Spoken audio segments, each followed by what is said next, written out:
Кеш жарық қалайсыздар, не істеп жатсыздар? Мен отырмын жаңғыз өзім шай ішіп, жаңағы шу етіп шайлы тамақтарын ішті де кетті бәрі ары қарай. Мен осы рахаттанып сіздермен шай ішейін деп отырмын.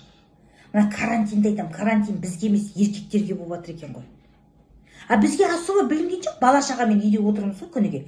Мына балалар сабаққа бармады деген болмаса білініп жатқан жоқ. А еркектер бар ғой жыртана бастады. Олардың кафесі жабық, ресторан жабық, жұмыс жабық, баня жабық, спорт зал жабық, пивнушка жабық. Үйде отырып қапты ғой. Үйде отырып жыннан бізге тиісе бастады ғой. Маған көлбең етіп ары жүресің, бері жүресің. Мен қаққа жүретін білмеймін. Бұрышқа тұрдым бағана, бұрышта тұрдым. Не істерім мен бұрышта тұрып қалдым. Неғып жүрсің дейді. Ойлап жүрмін да осы үйдің адаммын.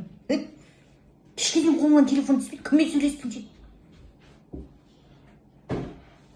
Кешке дейін кухнядан шықпайсың дейді маған айтып тұр. Қай бетіңмен азасың? Қалай азасың сен? Кешке дейін шай тамақ ішетін дейді маған. Ойлап тезірек жұмысқа шықса екен, біле ғой. Миым жей ғой. Мыналар неме шолдай береді, мынау немеге шолдай береді екен. Айқайлап отыр. Одан деп арасында айқайлап отыр. Су әкел, ананы әкел, ананы айқа қойып бітпей жатыр. Біз әйел шыдамдымыз ғой негізі. Әшейін бүйтіп әңгілдеп сөйлегеніміз болмаса, негізі бар ғой, күйгілік дегеніміз болмаса, шыдамдымыз біз. Бұл еркектер туатын болса бар ма, Қазақстан демократиясы өспейді. Бір-біреумен қалады бұлар. Бұлар нервісі де жетпейді. Бұлардың еще кішкене ауырған өзіне де паника болып кетеді ғой. Мына бітсе екен деп масқара отырсақ, опақ, тұрсақ собақ болып жатыр. Карантин бізге емес, мыналарға болып жатыр. Не істерін білмеймін, мынаны әкеп беріп жатыр маған. Бағана бір құрбым кепті, мынаны қайнапкен беріп жүрді, мына көйлекті. Соны киіп алды 8 мартқа деп. Үйге жақсы кең етек көйлек, етегін жауып жүр. Құрбым кеп айтады, ой, біз де салиқалы әйел болып қалдық па дейді. Мені көріп айтып тұр да, енді сен енді Мамбетке болсын деп былайша айтқанда айтамай тұр ғой енді. А мен ұялған жоқпын, уақытымен, заманымен әр нәрсе. Қысқа киетін заман болады, ұзын киетін заман болады, одан былай киетін заман болады, одан кимешек киетін заман болады. Әр нәрсені өз заманы, мутацияға ұшырамай, әр нәрсені өз кезеңімен жасайды.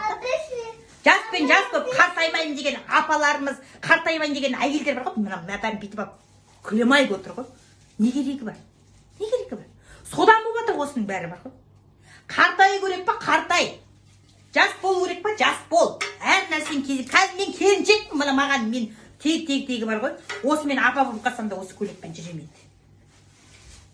Ана кәрістердің киносына, Байыл Батырына қызығып, елдің бәрі мынандай қара маска тағып, жастардың бәрі мынаны келтірді.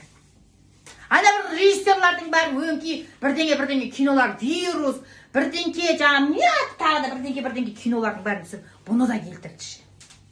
Заражение дема, зары бір бәлелер түсірді. Әр нәрсенің кезеңімен және босқа қиялға берілмейікші.